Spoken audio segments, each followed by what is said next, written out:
I know you wanted it. It's a Quarrel with Quarrel playing a Warp Spider Exarch mirror against Choko Bambus. Actually, I did confirm this. It's Choko, not Choko, even though it's spelt like Choko. Anyway, yeah, Warp Spider Exarch mirror on Seraph Palace. Wow, took a moment there. It's one of them new maps. I really love this map. It's so aesthetic. The only thing I hate about it is tank traps everywhere. Friggin' tank traps. The level at which tank traps changed the goddamn meta of this game, it's just so frustrating. One specific type of cover, because you can't break them, they're uncrushable, right? So transports have to path around them, same with tanks and sentinels. Oh my god, they're a nightmare. Anyway, it's a really aesthetic map. I like having all the VPs be contested, no naturals. And it's quite a big map. I feel like it's got a lot of everything. It's nice. Can be a little bit laney, but hey, we got an Eldar mirror, so what does it actually matter, you know?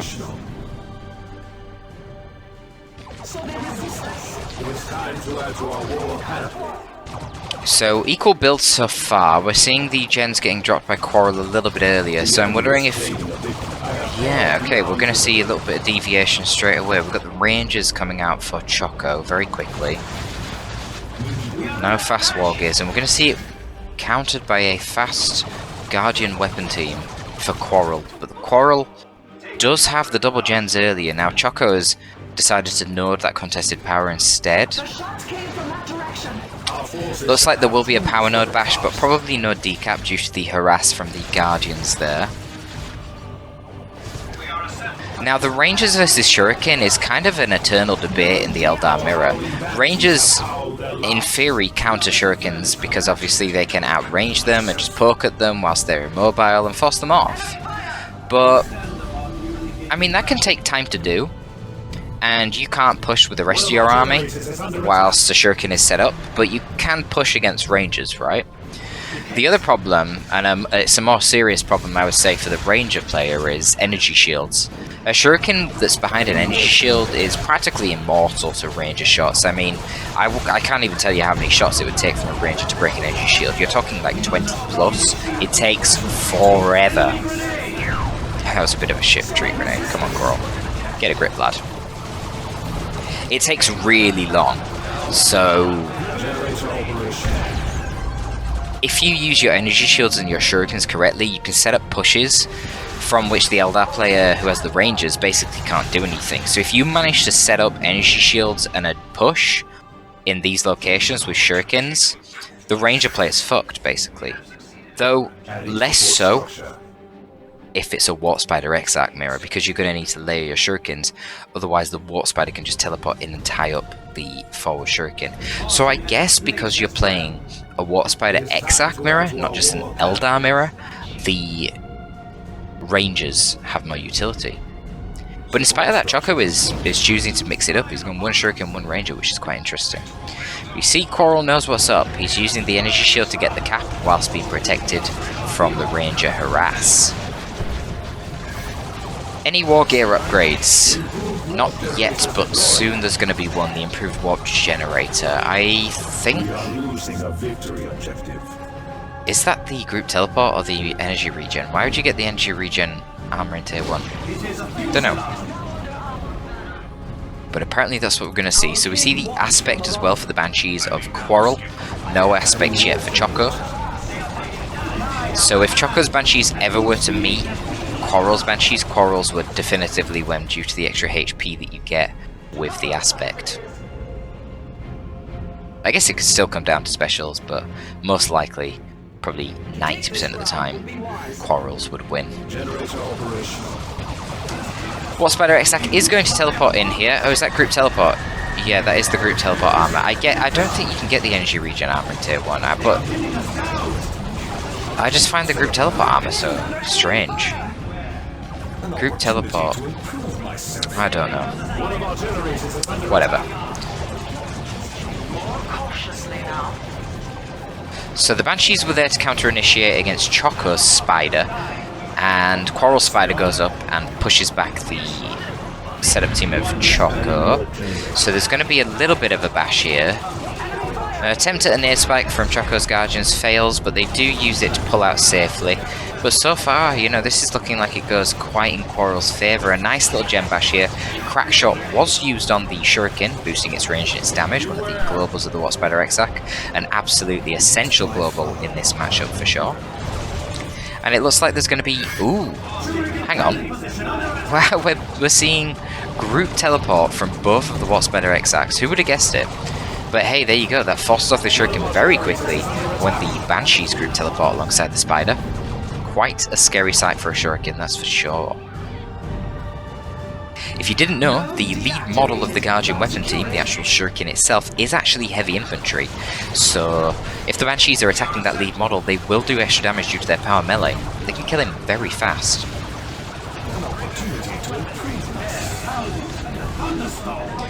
Now, Quarrel's going tier 2 already. Definitely went for an extremely light tier 1. Only 3 units and 1 tier 1.5. I mean, that's crazy light. Did he get a weapon upgrade? No, he didn't, and Choko did.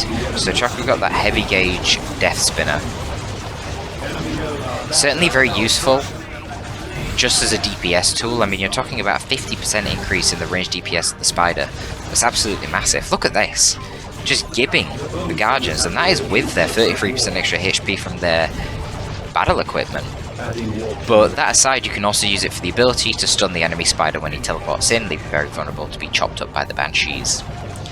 However, it means that he's not going to have access to the upgraded melee weapon in tier 2, which could be quite useful to take out Falcons, to take out the Shuriken, or the Entangling Web, which obviously is very nice to pin in place Banshees, hit them with grenades, and just control them. I am going to be curious to what we're going to see in tier 2. One would expect Warp Spider squads. You know, they can teleport away from the Banshees to keep a safe distance from them. And other than that, basically everything on the field is light infantry. So the Warp Spider squads do extreme amounts of piercing damage, extremely good at punishing light infantry, and you still get some anti-vehicle tools insofar as you can use their Haywire Grenade. But they can always get the Warp Spiders via the global bar, get them cheaper, just pay requisition and get them, you know, build time. So we might see that after the Wraithlord, but it is going to be a Wraithlord right now for Quarrel that he goes with first, and I like that purchase. I think specifically against the Warp Spider Exarch, you really don't want to use... Where's this going? Oh, there it is. Wow, there is such a delay on that group teleport. Wow. But yeah, specifically against the Warp Spider Exarch, I think the Falcon's super risky because he can get those heavy melee power blade things on his arms, and you know, he'll just teleport onto the Falcon and chase it constantly and kill it quite easily with rear armor hits. You obviously cannot do that to a Wraithlord. It's got the melee resist, it's got over double the HP of the Falcon. It will just turn around and slap the Warp Spider's ass.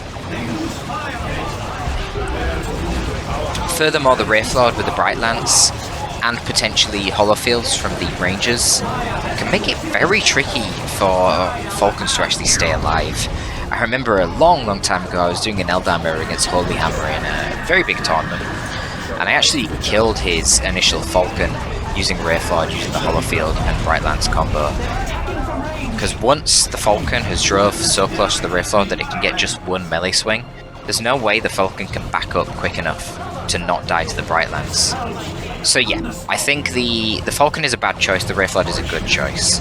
So the question then for Choko is, okay, how do I counter the Wraithlord? Do I just spam Bright Lance weapon teams? Do I get my own Wraithlord? Or do I get Fire Dragons? And it looks like he's going to go for Fire Dragons. So we might see like Fire Dragon, Bright Lance. Okay, yeah, we already see the Bright Lance. Now the other tools that he has available, he has the heavy melee weapon, not going to be that good against the Wraithlord, probably won't see it.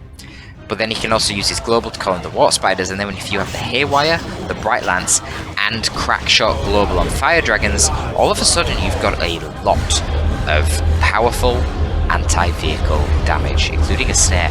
Wow, look at the damage on these Crack Shot Fire Dragons. Huge damage, and all he needs to do now is force melee on that Wraithlord, and he should be able to kill him. Beautifully done. Wasp Spider X are coming in to try and tie up the fire dragons, but they can fire whilst moving. So got a little bit lucky there that one of the models did choose to attack the Wraithlord. A lot of them were actually hitting the Guardians. Would have been quite unfortunate if the Wraithlord did manage to get away in that instance. But wow, what an investment, you know, to purchase a Wraithlord, to go to tier 2 first, and to just instantly lose your walker. Really bad for Quarrel. That puts him on the back foot quite a bit. However, Choko now has these fire dragons, which, you know, they're quite an expensive squad, prone to bleed, but they, you know, they're not really an ideal choice against a lot of the things that are on the field right now. Certainly they will be pretty much useless against the Howling Banshees. Wow. A little bit of a strange nade attempt spike there. The Banshees were quite gone, lads.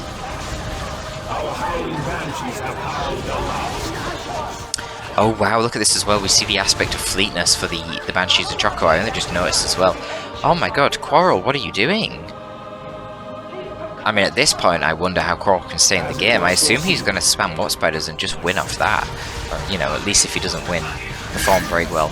Warp Spiders are so powerful in this matchup. They don't even have the aspect there to do the extra melee damage. It doesn't even matter.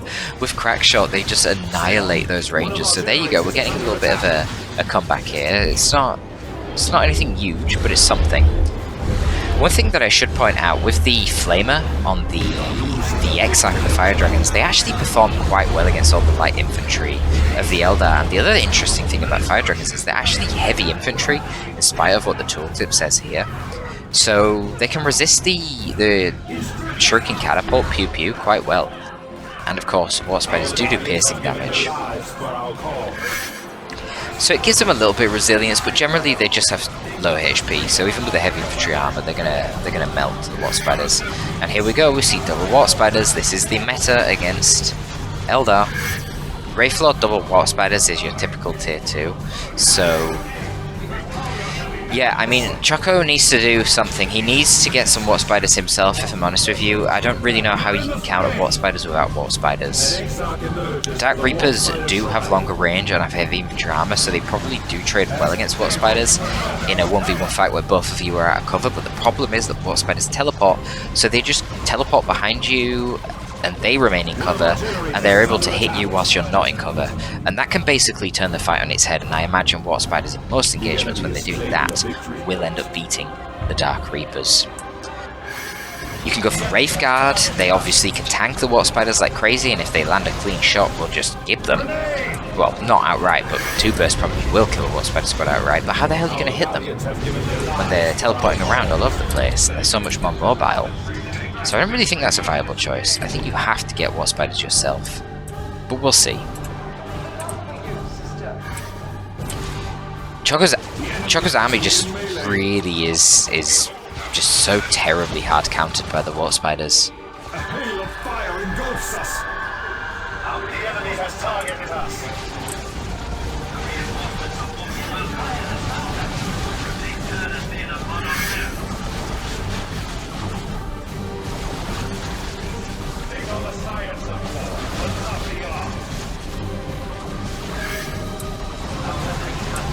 Come on, Choko, you gotta do something, man. I guess the other problem is he's been gen bashed, which I don't know, I didn't really realise his gens have been gone down for that long. I don't know how long that's been happening. I'm sure that's going to be hurting his economy, only 36 power, and he's clearly struggling to get a lot more. See, part of this problem is the Fire Dragons, every time they're bleeding models, they're costing power to reinforce. Crackshot coming down to the Guardians here, unfortunately they're not properly in cover, but quite lucky that the Warp Spiders, oh my god, what an awful engagement for the Warp Spiders. They teleport forward, but they actually don't teleport into cover. So they get a little bit wrecked there. Wow, nearly losing his Warp Spider squad. Lucky to catch the Fire Dragons with the anti-grav grenade. They don't have their armor, and they should probably get it to prevent things like that from happening. Fire Dragons, yeah, wow, look at this. They're actually performing very well. Level 2 Fire Dragons. I mean, they should have retreated out of there, though. Yeah, you don't want to start bleeding models for no reason. Well, Spider X should be able to hold his ground relatively well against the Guardians here. And yeah, VPs are now favouring Choko. It's going to be a Falcon for Quarrel. Interesting. You know, I think I might have gone for an Autarch. Cheap, doesn't bleed, can tie up the fire dragons, harass them like crazy. Good for map control. I just, you know, there's already a Bright Lance on the field and fire dragons. Why get a Falcon?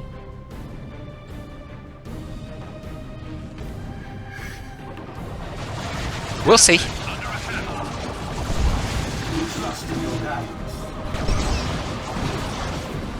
I mean, it's certainly going to force off that Watt Spider Exarch.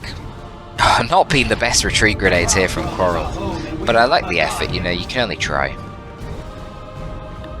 So, double Watt Spider is going to end up on this side of the map. Oh, no Webware Gate. Oh, it's going to be an attack from Choko, I like that. Yeah, I think the attack is really good in this situation. You see, she can jump after the Watt Spiders and just constantly keep them disrupted, and then when they teleport away again, she can fleet after them.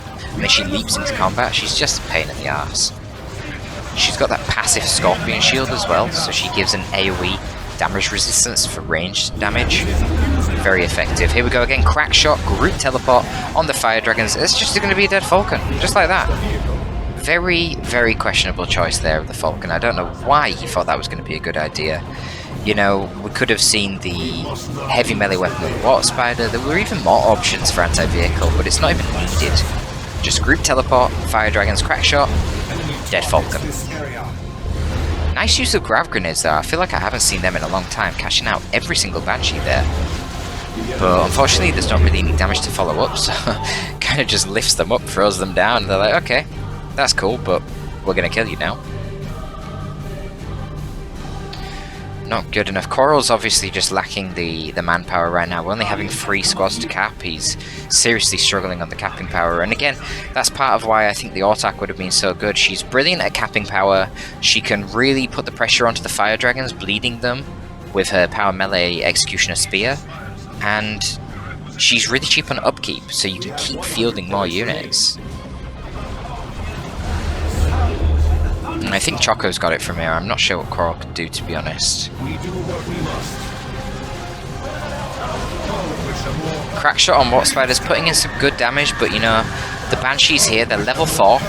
They got the 50% damage resistance to ranged from their Fleet of Foot with the Exarch, and then they get the damage resistance on top of that from the Scorpion Shield. Now, I'm not sure whether it's additive or multiplicative, but either way, it's going to be really effective. I can't remember what it is. I think it's 15% extra damage resistance to range, and look at the damage. Even without Fleet of Foot, they're just taking no damage from these Guardians. And then of course she can jump in, she can heal them, buff their speed, buff their damage. Great synergy here. We're going to see Dark Reapers. I mean, I think Quarrel is just kind of at a loss as to what to actually utilize here. I mean, Dark Reapers, they're not going to cut it. Basically, all of his army right now can just get ran over by the level 4 Shees, plus the Autarch. I really like the Autarch pick for Choko. I think that was a great choice. And nice to see the Fire Dragons putting in some work as well. You know, obviously, coming at this from a retail perspective, you obviously don't have that as an option. So it would always be the Watt Spiders that you purchase, because you can't get Fire Dragons. But they're quite good. I mean, look at the damage on these guys. Only just in level 3 now, but yeah, they are actually melting these Watt Spiders when they're in range.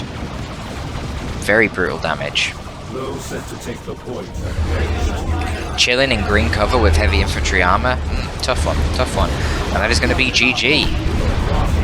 Dark Reapers coming out a little bit too late. They will put on some pressure onto those Fire Dragons.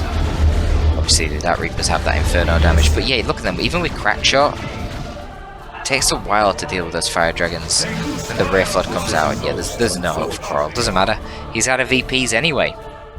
So there you go, a nice little Eldar mirror there.